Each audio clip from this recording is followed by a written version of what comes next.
Is he going to be a fighting champion?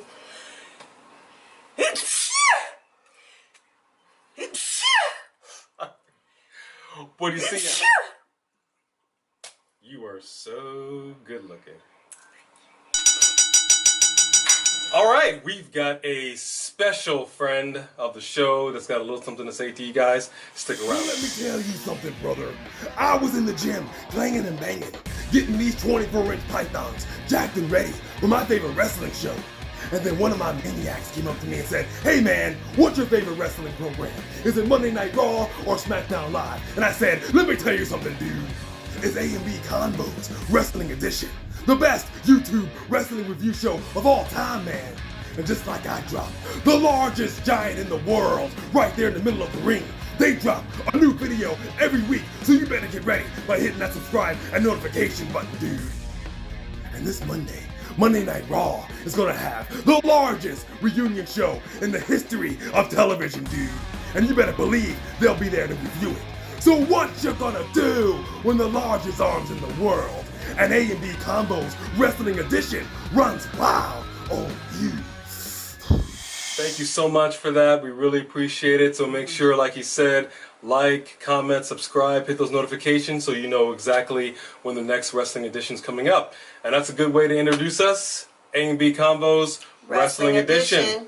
All right, so let's get right into it. Unfortunately, we had a few technical difficulties this week, so we're a little late on our review, but better late. The whole world was against us. But we will not let it stop us. We will not. All right, so we had some special events this past week, some pay-per-views, or well, actually AEW was more of a free per-view, which I appreciate, because you can go ahead and get that streamed for free. And it was a very interesting program. I gotta say, the thing that stood out for me, aside from the wrestling, was the arena itself. It really wasn't what you would call your standard outdoor arena for this type of venue, but they made it work. They made it work. I liked it. Very different, yeah. I mean, it was a great show, just like the last show was. The only thing that I would say, their pre-show wrestlers are pre-show wrestlers for a reason, and I know they're trying to showcase, but I feel like they aren't ready for the main stage, so I feel like that they are appropriately letting them, you know, be a part of the pre-show. But the girls on the pre-show doesn't, to me, look like, oh, they want to fight or they're scary. They look like cute little anime convention goers performing and hopping around a ring, and to me, that's not scary or wrestling. It kind of reminds me a little bit of Glow back in the day. I don't love it. But speaking of pre-shows, that's going to lead us right into Extreme Rules, which I thought was a bit of an odd turn. The pre-show for that was for the Intercontinental Championship, who was Finn Balor and Shinsuke Nakamura. And I got to tell you, back in the day, see, here's the deal. The IC title used to be a very coveted title. You really strived to get that title, and it meant a lot. So the fact that it got relegated to the pre-show was just odd. I feel like it's a disrespect to the title, to the belt, for sure. But it's good to see that Shinsuke Nakamura once again a champion. So congratulations to you. Congratulations. The show itself, the Undertaker was able to redeem himself and put on an amazing show, and I was thoroughly entertained, and it was quite awesome. The Dead Man is back. He really, really looked good. He had a much better outfit on. It really complimented him much better than in outfits in the past. And he really knew that he had to come with it, and they did. They did a really great job. And I like the fact that Taker also did the go ahead nod to Roman Reigns. And yeah, I'm all good with that. Absolutely. The title did change hands. Universal Heavyweight Championship. Look, it was an all or nothing match with Seth Rollins, the Man, Becky Lynch, going against Lacey Evans and Baron Corbin. And personally, I would have liked to have seen them win. I like Lacey Evans. I like her style. She's very athletic. She's no nonsense. She gets in the ring. She doesn't mess around. She makes me believe in her wrestling performance, unlike Manly. She definitely is a better wrestler than Becky. She is. For sure.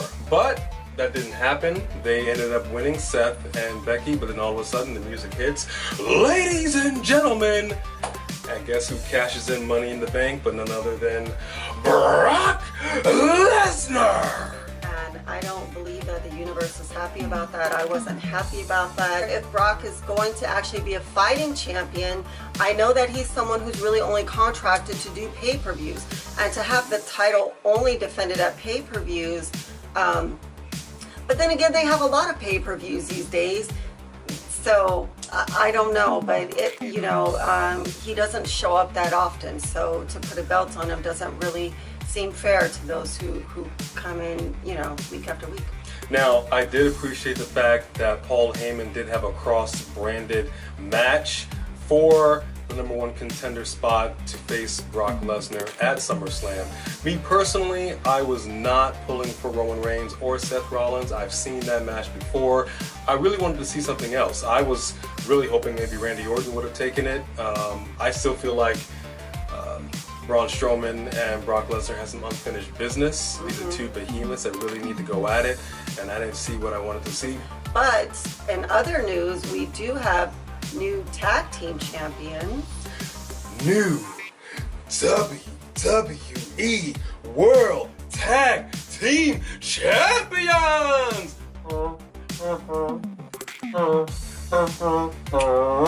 I love it. I love it. I love it because you also had a successful title defense by Kofi Kingston. So now all 3 members of the New Day are wearing gold. And as it was pointed out, those tag titles, they're white gold. They're white gold. So they're ugly, but they're white gold. So congratulations to the New Day!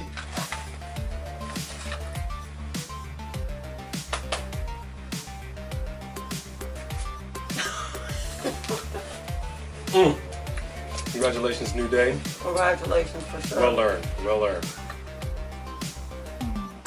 SmackDown Live, for me, you had right out of the gate because of what KO, Kevin Owens, did, blowing Shane McMahon out of the water. So Shane decided to come out at the top of the hour, have the entire roster up there at the top for a public forum. Let's air our grievances, let's say. Right, and then as soon as the champions started talking, they cut his mic, which was really funny. I actually think that's really clever, to say we want to hear you, but we don't want to hear you if you disagree with us. It's great. They're totally playing to it. I thought it was really good. And then ultimately, that led to a match between Charlotte and Liv, and the match was, Charlotte is an awesome competitor. She's an awesome performer. She always makes the person she's fighting look good. Woo! For Liv to say that she was going to rebrand herself is really smart. She's no longer a part of the tag team. Oh, I guess it's not a tag team if there's 3 of you. It is. It's Freebird rules. So now that she's on her own, that she's going to rebrand herself, and I wish her luck, and I'm excited to see what she does because she really was kind of just forgotten about. The main event just kind of be the same main event that we've had for the last couple weeks. Kevin Owen, Dolph, I think you've kind of proven your point everywhere you go. You're just getting knocked out. I don't even know what they're doing with Dolph right now, but he's looking pretty weak. And Kevin Owens just keeps doing a stunner. Okay, we get it. And I guess for whatever reason, they're trying to create some kind of beef between Dolph and what we already know to be his friend, The Miz. And real quick, I just want to say, I've mentioned this before, I like magic. I really enjoy a good illusion. Leave the illusion. I don't want to know how you did it. Don't unveil it. Just let me be wild. And that's the only thing. I love watching Miz and Mrs. I think it's a fantastic show. We watch Total Bellas, Total Divas. But here's the deal. Again, I don't like the fact that if you are every week showing us that you guys are having beef, and then I can tune in right after SmackDown Live, see Miz and Mrs., and you guys are sitting in the living room sharing a beer, having a birthday party. It takes away from the suspension of disbelief. I just don't like it. It's kind of hope that they actually end up being a tag team. I know they're fighting right now, but lately that's what they're doing. They're having people fight and then become partners. So I'm hoping that maybe that's the direction that they're going. Because they need to do something with Dolph, because this isn't really working out. He's just getting beat up. I can actually see them doing something like that, just like they did with The Bar, because that thing went on forever until Mick Foley stepped in and said, okay guys, you're better together than apart. and they were one of the most successful tag teams in WWE history. So there's definitely potential there with The Miz and Dolph. They just WWE creative. Get on it.